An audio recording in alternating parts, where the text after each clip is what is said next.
Local man is stunned when his collapsed driveway reveals a secret room under his house.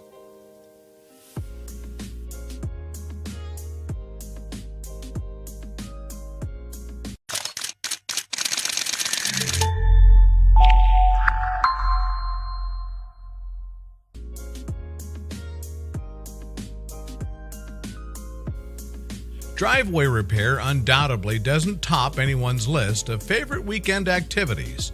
So, when Simon Marks of Luton, England, had an accident in his own driveway one Saturday, he groaned at the thought of a ruined weekend. That is, until he inspected the damage. With plans to go out in the afternoon, Simon had simply been reversing his black Vauxhall Zafira out of his front driveway. Unfortunately, when he did so, he felt it lurch forward. At first look, the damage was bad, really bad. Concerned a sinkhole had just opened up underneath of his house, Simon took some pictures of the massive crater beneath his car's tires and sent them to his father, Gerald, who was on his way to help. "I was just terrified the whole house was going to vanish," he said. The closer Simon looked at the damage, however, the more he came to realize that perhaps this was something more than a sinkhole or a badly constructed garden. Carefully, he began removing the cracked slabs of concrete and was stunned by what he saw. Descending into the darkness of what he'd once thought was going to be a massive thorn in his side and his wallet was an old, rusted ladder. That was when he and his dad decided to start digging. Simon and Gerald didn't have fancy tools or machines to help them excavate the hole that was, as the Sun later reported, nearly full to the top with mud. They simply used shovels and buckets. The pair dug and dug, the pile of excavated mud growing larger by the hour. Strangely, ordnance surveys didn't shed any light on what might have been hiding beneath Simon's driveway. According to those reports, there was nothing but empty land before the home was built. Soon, Simon and Gerald had removed about 5 feet of mud in total, enough for them to crouch down inside and further inspect the space. Gerald had a hunch that he knew what it was, though he needed to see it to be sure. The two men descended the ladder, unsure what they would find. Once they reached the bottom of the chamber and established their footing, they turned around and came face to face with something unusual. There in front of them was a strange doorway. Unsure if it was safe to enter the mysterious corridor, Simon did a little scouting. "I got my selfie stick," he said, and put it down the hole where I saw 2 rooms. So, what were they looking at?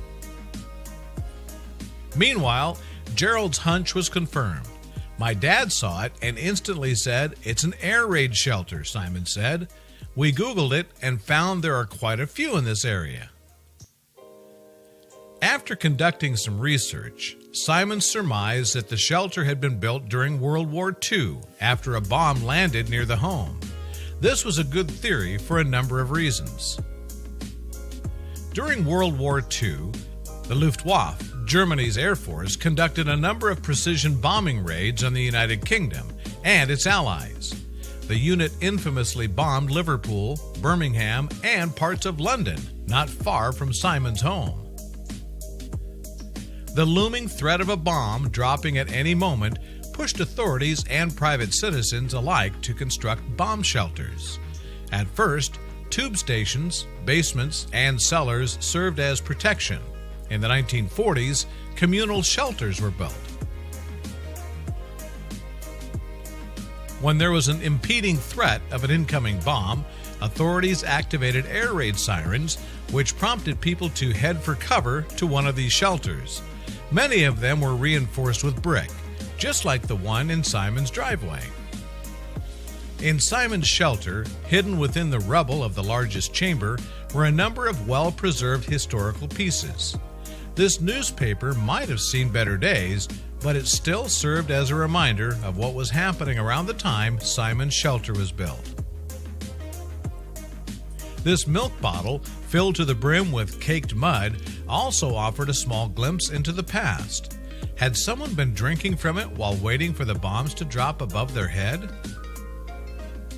Whoever owned the house before Simon must have built the driveway right on top of the shelter. When the door's hinges finally rusted away, the door fell into the chamber, making it only a matter of time before the concrete collapsed inwards. "It's incredible to think it has all been made by hand," Simon said about the shelter. "It's part of our history, so it should be kept." Simon and Gerald hoped that it was structurally sturdy. This way they wouldn't have to have it filled in or remove the shelter.